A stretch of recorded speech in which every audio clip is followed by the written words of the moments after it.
na ya malify mere Elija Enugu na nwababy virgin ha na-akpa arụ ni na-akpa ha are the worst evil human being in Igbo land today.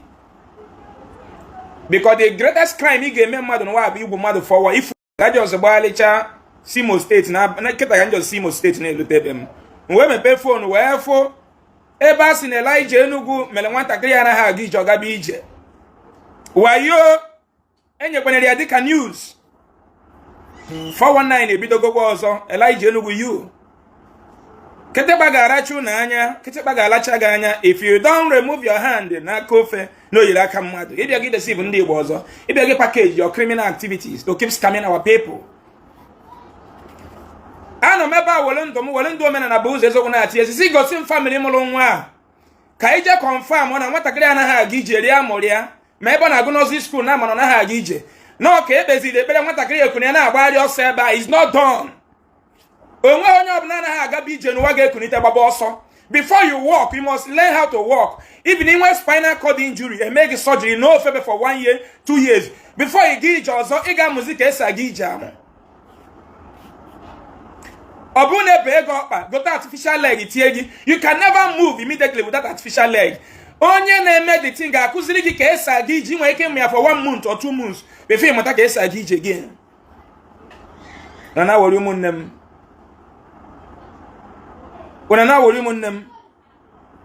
Kpọpụta na onye ahụ Elija Enugu mere ọgaba ije ofi ya ka nwababy virgin mere last mgbe ha kpọrọ mkpọche na Abuja ka ije kpụrụ barista kpọrọ jidio sizi anyị bịa ka ọ setụlụ ọrụ anyị nwanne anyị nwoke barista na-ekpe elu Nnamdi Kanu ikpe wee nọrọ ebe ahụ setụchara anyị wee gwa anyị na a ga-erelease Nnamdi Kanu na Disemba na kesi niile Nnamdi Kanu ji na ka ọ no strike go the whole case out anyị chanwụricha dị ya tụchie igwe ha nata bịa kọrọ nwa virgin bịa were abụ amụma nwa virgin wee sị na ya fụrụ Nnamdi Kanu kọsi na prison apụta n'oso anyị agba Disemba ọ gaghị agwala anyị n'ọfịs barista na Abuja ka a bịa gwa nwa virgin na o nwere ụzọ onye ha na-afụ. These people bụ ndị ori chọrọ iji anaba anyị na-egwu egwu ori big boys na big girls nọ n'ala Igbo na-egwu egwu mee ụmụnne m anya dị frustrated everywhere all over the world today. Unu na-eme ekpere enweghị onye ọbụla bine boy woman anybody that anybody can pray and that person will walk again. Nobody. Oh, if you feel like you believe this, man, I'm working that ngolo today. Emotalenwa bimbe, nwa ka bimbe rota. Ijibe be ka odi normal ka brain ya bolu. Because no one issue na brain. Here melody din person one issue na brain. And you bow to Jesus Christ, made those people first class citizens na better. Our dream is not how all those physical challenge people, how can they get a good life? That is not what we are dreaming. Our dream is how to pray so that Jesus will make physical challenge to receive their healing, which is not done anywhere. But to thousands of you in United Kingdom, many of you today in America, in Canada, so many of you today in different countries, part of the world, are taking care of these disabled people. As black man you are, packing their shame to those who don't want to wake up. All they can merely go far from now, but the I'm going to Gumbosan and Bosabody Ewe. Now, chaplet in the photo. Who are you fooling? What can chaplet do? Enugu State, someone can help Rota. What can chaplet do? Herdsmen and clean on Enugu State. What hell can chaplet protect a bullet? Enugu State, someone factory in any community that can employ 100 people once. What a lie. What a fuck rubbish. What thieves. Jobless people. During they will tell them on us now. No, you're not cooperative and Amuka. Sine wero Jesus. Sine wero Jesus simple. Esi na mama dey be industry. Oga kam give my Elijah. Yenje kan give my de kabida baje we Enugu because he nwe ego. Ibu bu onye ori. Ego ndị mmadụ ka na anakosi. You don't have money. You are a thief. Inwe ego. You scammed me. When I be adoration, I was the one contributing into your life. I contributed heavily into your life. Pay reasonable amount of money into your account in name of sowing seed. And now what now the money so I will prosper. But my age mate in London are being paid salary every month. Shameless mukus. Shameless criminals that don't want to go and look for what they will do. In that people go well off factory. Well on in Welego.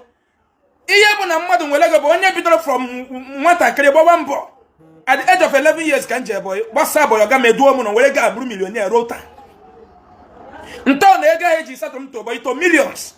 were ya na-eme ihe ego lụọ were ya na-eme ihe niile ọgbọ m na-eme. Ọgbọ m na-arụ nọ na be nna m lụọ, ha na-arụ na township lụọ, ha na-arụ nwaanyị nụọ, fa na-amụ nwa mmụọ. Ọgbọ m na-atụ afịa soro fatụba afịa, ego nji aka m raise build ọnụ taa afụfụ dị na ya. Ọ ihe a mere gị ọgaranya. Ọ bụla onye na-anakọ people every week a na-atụrụ gị ego. Ị nwere ego isi etiche waya, test cha microphone, testing 1 2 1 2 1 2 test eticheri gị ngwa egwu niile. Ọ dị ikpọrọ akwa kpọnye ndị na-akụrụ gị egwu, kwụọ ha ụgwọ, nwa amount na-akwụ ha, abịazie ndị mmadụ bịazie iwerezie testing microphone 1 2 ndị egwu seti wee kwezo okwu miracle. Ihe na-emekwa gị show you. Asị na-ebido n'ụlọ amalụ mma pụ ezi, miracle abidogodo n'ime ụlọ ụka. Those members ga na-abịa adoration ama adala ngwụlọ kpụrụ isi afụgodo ụzọ. Miracle bido n'ime ụlọ ụka, ewu ọkụ na street ebe chọọchị dị se were n'ime ụlọ ụka ka anyị ma na Jizọs na-alụ ọrụ. Ọ bụ Jizọs kunu ji wepụ anyị from the love of government. Unu eme anyị kpọpị ndị na-akọrọ bụ isi nje karụ ụnụ mmanụ unu na-ezuzu. Ndị na-akọ m ọnụ unu bụ ndị ori. Unu enwere akọrọ. Ezeaku is bigger than you. Ejike Mbaka ya sa unu. Unu enwere anything to do again na abụrụ ekwu ọdọ. I have used truth to blaster every one of you, destroy your plan of scamming in our land, and open the eyes of my people. At least 99% of ndị Igbo mepega anya, and they must open. Ndị ala criminals. Unu na-afụ ụzọ. Nnamdi Kanu ga-eso anyị gba Disemba. Nnamdi Kanu pụta na mkpọrọ.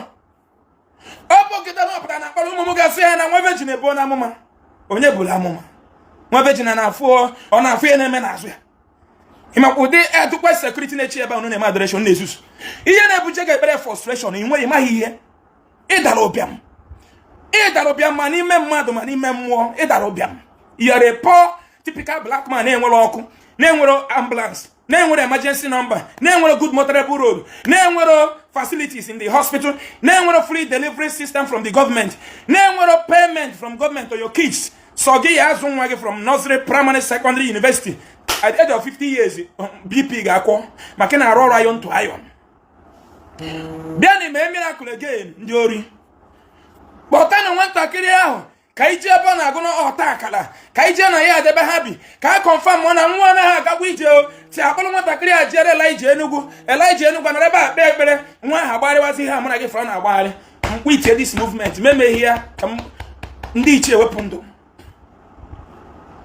Ndị ori otu a ka nke na-asị what God cannot do does not exist. Jee mee fake miracle na London. Jee kpọta onye amala afịa, nwatakịrị kụnye na wheelchair na-aga otu a. Na ka Jizọs unu si agwọ ya. Jizọs gwara onye dara ngwụrọ na UK ọ ka na-aga like this, na-aga like this. Na-aga otu onye dara ngwụrọ ka a gwọrọ nka na-eme otu a. Ndị ụka ga na-eri mụ na amalizi anyị. Unu mere m arụ, unu mewara m obi. Enweghị Jizọs na-agwọ ya, agwọọla m thousands of people. Ma ndị juru na my hospital kịta. Enweghị any sickness bụ mmadụ na design ya ka ọ ya mmadụ. Enweghị onye nwere ndị power ime ọya ba ga-alụ. Ihe niile na ya ndị Bible ọya na ya ma onye London ma onye Germany ma onye France. Mana stupidity dị na Bible na wickedness dị na Africa. Ekworo ndị Bible nwee common sense to go to earlier hospital. Sometimes they will go to the hospital, there will be no equipment to manage them. Bịaba na worry people. Igworo onye ngwụrọ ọgaba ije. Shame on you. Pope agwọnụbe onye ngwụrọ. The same way Pope in Europe, enwere Pope nye testimony na okpere onye isọfụ ekpere ọfụkpọ ụzọ. Mana Pope nwere ọkụ. Pope nwere ezigbo ụzọ. Pope nwere security. Pope chọọ travel any country today, he will travel without being questioned. Onye ọbụla mụ na Rome today, na Vatican City today, chọọ ime travel to any country, only the passport ben ya. Only the visa to travel to any country in the world. Mana gị nwe Jesus, nwe Virgin Mary, nwe nje Michael, nwe nje Gabriel, nwe nje Ure. Ịpụ na common Ghana embassy ebe a na-agbaga ajụjụ ka onye ori. Common Ghana. Ghana ọbụsịkwanụ common ebe unu ju na prison there. Do you get me? So we should not allow these criminals to stand in our land. Hey, we're going to buy. Open no watch us since movement time bidoro ụmụ Chukwu okike abịa ma na ọnwụ youth ebenatago na ana Igbo. Ọnwụ youth ebenatago. Ọnwụ youth ebenatago. Ndị be anyị amarụ ga-ebu kidney failure. Ndị be anyị amarụ ga-ebu liver failure. Ndị be anyị amarụ ga-ebu ọya dị iche iche. Mgbe nwere kidney failure ịkpawa Ezeaku, ịkpawa Zeus, ịkpawa Okwuluọla. Maka na reality hit gogo enweze ka iburu nwanne gị afịa togoro bujenu na ekpele Okulola bịa taba afụ Zeus bịa Buhari be gị Ezeaku bịa kpọrọ gị ịkpọzie Zeus na Okulola tag Okulola tag gbo nne gị na nna gị na tag Okulola onye ori ị na-tag Okulola ị na-tag Okulola tag Zeus tag Ezeaku maka na ohi afọ ga-etogo mgbe a ka ị kwesịrị tag Jizọs mana ụnụ gụrụ egwu sị na nọmba eji kpọọ ụnụ bụ JESUS Jizọs enwezi fon nọmba Jizọs ga-egbuchi unu Jizọs ga-emu na arụ o mebere gị arụ enwe nwanne gị fụ n'anya enwere onye ojii fụ n'anya onye ojii niile bụ evil Jesus separated us from love. There is no love between us. Enweghị ịfụnanya debe ndị ojii nọ.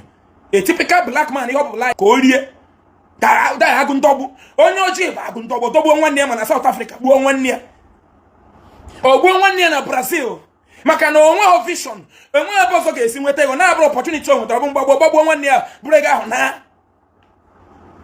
maka na o nwere future village enwere industry ada akwụ mmadụ salary na village ya ọ ya alụ o nwere ni standard health insurance onwe na Benia dị MTA dị Benia bụ St. Paul Church St. Philip ndị ori ndị isi ojii na-achọrọ inwe sense ndị criminals ihe chụ na bịa St. Anthony ebe akọ na-eje akwụ tight ozuto ori oje kwụọ tight ha gbachi agwa ọjọọ ghara ụnụ ka were akpuchi onwe ha na-eme oyi maka iwere onye banyị dị very easy ọ na-eme oyi brother hallelujah ga-egbuchi unu ofu we have come to debunk every lie in Agana Bible. When I know, oh yeah, Melaji, beat up a comment and abuse yes, Unando. Biakakuzi the reality of life. Biaka you come, Mamma, on Kobo, Biaka get a lot of Naku Maka, get Jam one canozo. No block system of education and Dutch with the labor. It did 20 something years, can I go? And what is now? You only be you are a black people. Who does that in others?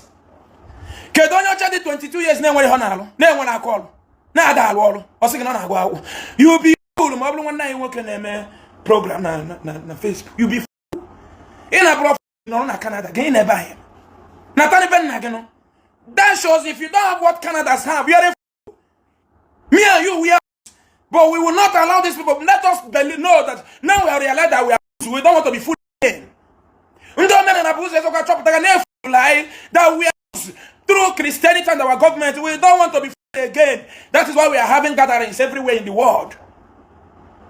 Let us have one mindset. How to develop our land, our lives, our future. That this land belongs to us, not in any hands of John or Jeremiah or Deuteronomy. Bible is witch. The witches and wizards we have operating in our villages are by pastors and reverend fathers and Bible. Bible is the witches and wizards, fake promises. So European gave you Bible to weaken your strength. Is that not what is you know what is happening now? We're telling you. European you get Bible to weaken your strength. Do you get me? European you get Bible to weaken your strength. European you get their Western education to weaken your brain. That is why we find ourselves where we are today. Before the Westerners, they go 1, 2, 3, 4. And they buy plus minus. Or plus minus in the work and haji loite. Haji seen the crate or haji seen. Ndị baya dị ihe dị ndụ tupu ndị ọcha bịa ndị baya eriwe gị esi n'ọkụ tupu onye ọcha bịa onye Igbo mara ga akọ n'uche create ọkụ na-enwu nwanne m nwaanyị na nwanne nwoke ga na-ajụ m nkịta who create me nna agwa ya ka anyị ga-esi mezie mkpọ junction ka ọ dị mma ka ọ ghara igbu nwoke ghara igbu nwa ya sị m na emesichagodi ya na Jizọs si na accident a ga-eme na ọ ga-eme nsị ya na-asọsị ma ya who create you mpama ịmara na who create you ịmara na who create you i were gị arụ aeroplane who create you onye oshi and when evidence na create you create in Egypt. Get evidence Egypt that na obron na ge mpamuta ge create owa. Go see evidence. And when evidence Egypt na obron na ge so na eme na azagburu ge isi ge na obron ha create owa. Iji evidence. Iye kwekwan ngwa ge kitaba na nna ge na nna ge na nka create mutalo wani ni man kwata because na ede here na akwụkwọ ma ni kwata na Adam and Eve no bodo ndị ọcha mutara ndị ụwa. Kwa ma bọkwalụ n'ike ọ dị afịalụ mgbe ọrụ unu ndị ụka unu bụ kebe mebido kọba unu ọnụ ọ bụ ndị ori unu ji Jizọs unu ji Bible unu ji escort aga na-ekpuchi m n'ọbara Jizọs ọ bụ ndị ori ndị nke na-eme ekpere n'ụtụtụ ọ na-agbara ego na YouTube na Facebook YouTube highest payer ọ maka na ị na-awọchị ya ihe a mere akụrụ ị na-awọchị na-ekele m okwu ọnụ enwe ihe ọzọ ịma ịrapụ Jizọs aka nwee peace Jizọs na Satan adịghị alụ ọrụ ihe na-arụ ọrụ n'ụwa bụ gọọmenti bụ God gọọmenti bụ Satan Mmadu bụ ihe bụ chi mmadu. Mmadu bụ ajọ ife. And ha ga-eme gị ihe practical. Nwe onye na-eme mmadu ihe na mmụọ. Ị na-anụ? Mmadu ya eme gị ihe ọ practical ka ya eme gị. Enwere ebe mmadu ga-ebịa taa napụgọrị na arụ na mmụọ. Is not done. Mana ndụ ka ya sị gị na oburu ụzọ mee na mmụọ. Ada ebuza atụ election na mmụọ tupu ome n'ife. Emeka bịa kina respond biko na isi na agbali mgbulu oche nọ n'ebe. Ọnụ hia. Oh, ihe na-ebuza eme na mmụọ tupu ọ pụta n'ife. Ụla. Wefu ndị ụka unu niile ụla. For onye ọ na-abụ Bible, ebe barista ya eburu Bible bịa gwa gị na Bible say you should not judge. Echi oburu ojewel court ikpe ndị enwere uche.